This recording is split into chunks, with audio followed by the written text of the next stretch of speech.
Halo teman-teman, kali ini pembahasan kita adalah fungi dan alga. Sebelum masuk ke pembahasannya, kita kenalan dulu yuk. Nama saya Nabila Husna dari IKM 9 semester 3 Ilmu Kesehatan Masyarakat Universitas Islam Sumatera Utara. Fungi atau jamur berasal dari bahasa Latin loh teman-teman, yaitu fungi. Jamur atau fungi bersifat eukariotik dan tidak berklorofil. Jamur atau fungi ini bereproduksi dengan cara aseksual yang menghasilkan spora, kuncup, dan fragmentasi. Sedangkan dengan cara seksual dengan zigospora, akospora, dan basidiospora. Jamur atau fungi ini hidupnya di tempat-tempat yang berlembab, air laut, air tawar, di tempat yang asam, dan bersimbiosis dengan ganggang yang membentuk lumut atau lichenes. Jamur memiliki 10 ciri, antara lain tidak berklorofil, umumnya di dinding sel tersusun atas zat kitin, hidup di tempat lembab, ada yang memiliki hifa dan ada juga tidak memiliki hifa, mampu beradaptasi saat cuaca buruk, berkembang biak dengan vegetatif dan generatif, cadangan makanan berbentuk glikogen, inti sel eukariotik terdiri dari sedikit atau banyak sel dan menghasilkan spora. Klasifikasi jamur berdasarkan struktur tubuh dan cara reproduksinya, jamur dibagi menjadi 4 divisi. Klasifikasi jamur berdasarkan cara reproduksinya secara generatif atau seksual, yaitu yang pertama adalah divisi zygomicota. Ciri-ciri dari zygomicota adalah tubuh terdiri atas hifa tak bersekat dan banyak inti sel, menghasilkan zigospora sebagai hasil reproduksi seksual. Septa hanya terdapat pada sel untuk reproduksi. Dinding sel mengandung zat kitin, tidak memiliki tubuh buah. Bersifat multiseluler, reproduksi vegetatif atau aseksual dengan cara membentuk spora vegetatif atau spora aseksual, yaitu sporangiosspora, terjadi bila kondisi lingkungan baik dan mendukung serta ada juga secara seksual dapat terjadi bila kondisi lingkungan kering dan tidak menguntungkan. Contoh dari jamur zygomicota, yang pertama ada jamur roti atau Rhizopus stolonifer, yang kedua ada jamur tempe atau Rhizopus oryzae, yang ketiga ada jamur ternak hewan atau Pilobolus, yang keempat ada pemasak buah atau Rhizopus nigricans. Yang kedua adalah divisi Ascomycota. Ciri-ciri Ascomycota yaitu hidup saprofit, parasit, atau bersimbiosis. Tubuhnya ada yang uniseluler seperti Saccharomyces dan ada yang multiseluler dengan hifa bersekat dan bercabang-cabang. Bereproduksi aseksual dengan membentuk conodiospora yang dihasilkan oleh struktur yang disebut conodium, sedangkan reproduksi seksual dengan membentuk alkospora di dalam ascus. Ascus dibentuk dalam tubuh buah yang disebut ascocarp.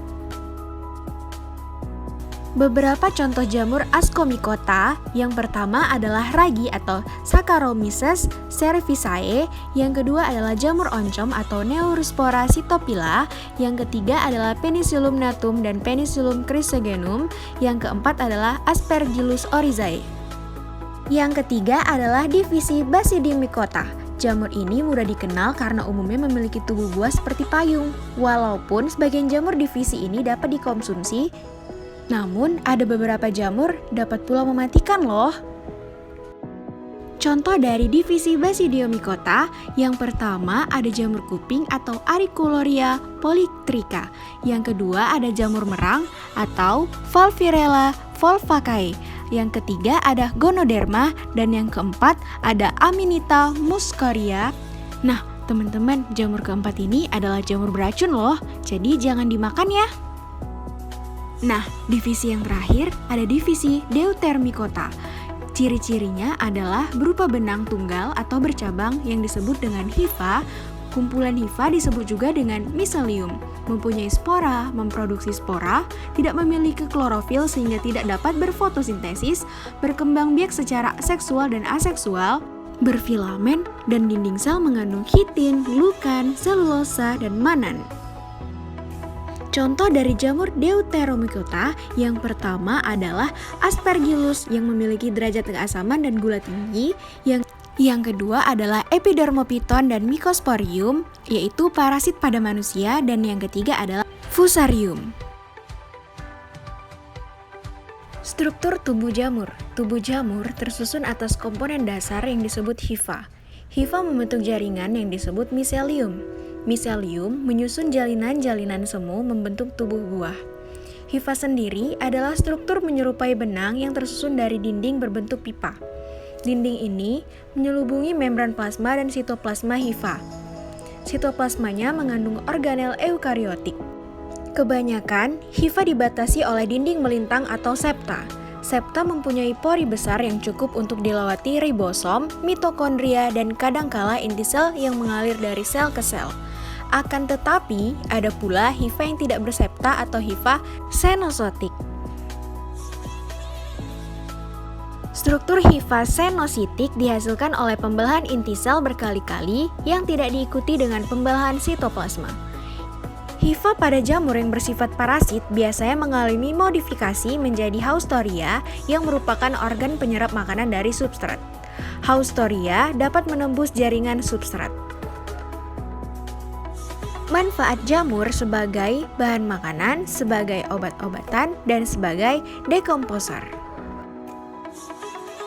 Selanjutnya adalah reproduksi jamur. Spora fungi memiliki berbagai bentuk dan ukuran dan dapat dihasilkan secara seksual maupun aseksual. Pada umumnya, spora adalah organisme uniseluler, tetapi ada juga spora multiseluler. Spora dihasilkan di dalam atau dari struktur hifa yang terspesialisasi. Ketika kondisi lingkungan memungkinkan, pertumbuhan yang cepat, fungi mengkloning diri mereka sendiri dengan cara menghasilkan banyak sekali spora secara aseksual, terbawa oleh angin atau air. Spora-spora tersebut berkecambah jika berada pada tempat yang lembab pada permukaan yang sesuai. Beberapa spora seksual yaitu aksospora, yaitu spora bersel satu ini terbentuk di dalam pundi atau kantung yang dinamakan askus. Biasanya terdapat pada akospora di dalam setiap akus. Yang kedua adalah basidiospora. Spora bersel satu ini terbentuk di atas struktur berbentuk ganda yang dinamakan basidium. Yang ketiga adalah zigospora, merupakan spora besar berdinding tebal yang terbentuk apabila ujung-ujung dua hifa yang secara seksual serasi, disebut juga gametanin pada beberapa cendawan melebur. Yang keempat adalah oospora. Spora ini terbentuk di dalam struktur betina khusus yang disebut ooginium. Pembuahan telur atau oosfer dalam gamet jantan yang terbentuk di dalam antheridium menghasilkan oospora. Peranan jamur bagi manusia yang pertama adalah Khamir Saccharomyces berguna sebagai fermentor dalam industri keju, roti, dan bir. Yang kedua adalah Penicillium notatum berguna sebagai penghasil antibiotik. Yang ketiga adalah Hygrophobus dan Lycoperdon yang berguna sebagai dekomposer. Yang keempat adalah Volvariella volvacea atau jamur merang dan Agricus bisporus yang berguna sebagai bahan pangan berprotein tinggi.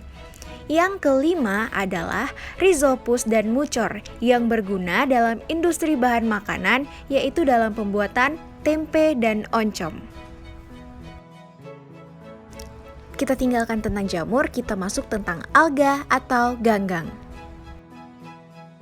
Ganggang atau alga ialah protista yang bersifat fotoautotrof yang bisa membuat makanannya sendiri dengan cara fotosintesis. Pada ganggang atau alga ini mempunyai kloroplas dengan mengandung klorofil atau plastid yang berisi pigmen fotosintetik lainnya. Pada ganggang atau alga ini dapat dengan mudah ditemukan di air tawar maupun air laut. Ada yang hidup dengan cara menempel di satu tempat atau melayang-layang di air.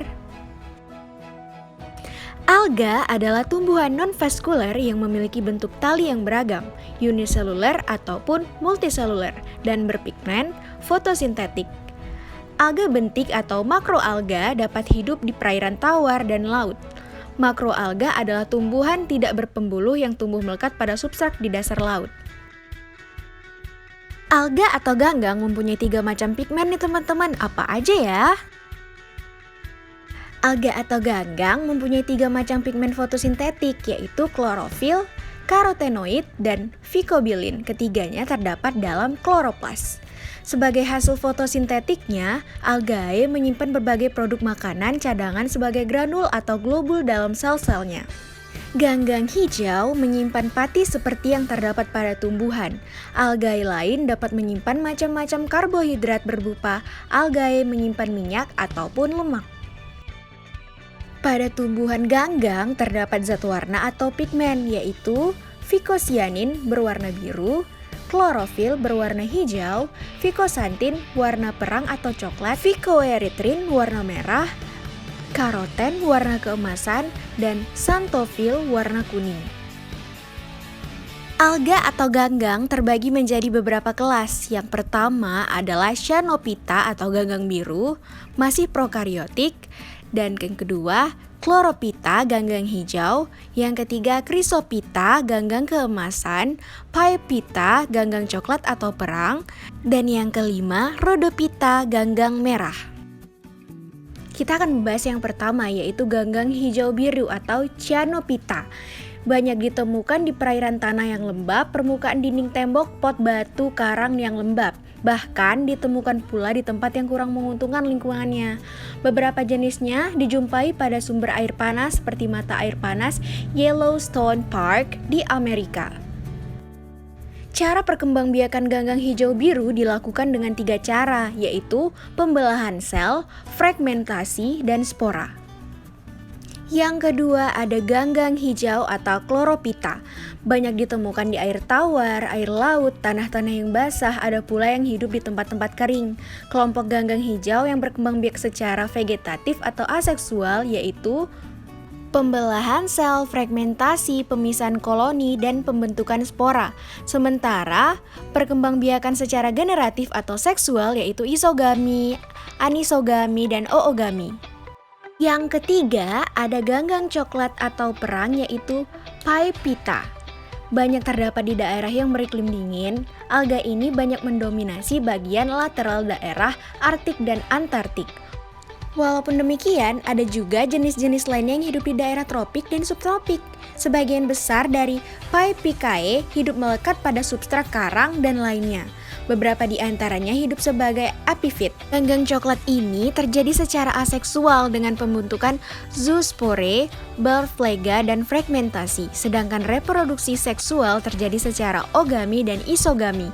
Sebagian besar digunakan oleh masyarakat sebagai bahan makanan dan ada juga digunakan sebagai bahan laboratorium dan obat. Selanjutnya adalah ganggang merah atau rhodophyta. Sebagian kecil hidup di air tawar yang dingin dengan aliran deras dan banyak oksigen. Selain itu, ada pula yang hidup di air payau. Ganggang merah yang banyak ditemukan di laut dalam adalah Galidium dan Gracileria. Sedangkan Eucema sinosum ditemukan di laut dangkal. Ganggang merah berkembang biak secara vegetatif dan generatif. Yang terakhir ada si ganggang keemasan atau Chrysophyta. Habitat ganggang ini di air tawar, air laut, dan tempat basah. Bereproduksi dengan perkembangbiakan vegetatif atau aseksual dengan pembelahan sel, fragmentasi, pemisahan koloni, dan pembentukan spora. Sedangkan dengan perkembangbiakan generatif atau seksual dengan konjugasi, isogami, anisogami, dan oogami. Digunakan sebagai bahan penggosok, pembuat isolasi, penyekat dinamit, pembuat saringan, dan penyedap suara. Mau tahu nggak gimana bentuk dari kelima kelas tersebut? Ini dia macam-macam dari algae atau ganggang. Terima kasih telah mendengarkan pembahasannya. Sampai jumpa di lain waktu. Wassalamualaikum warahmatullahi wabarakatuh.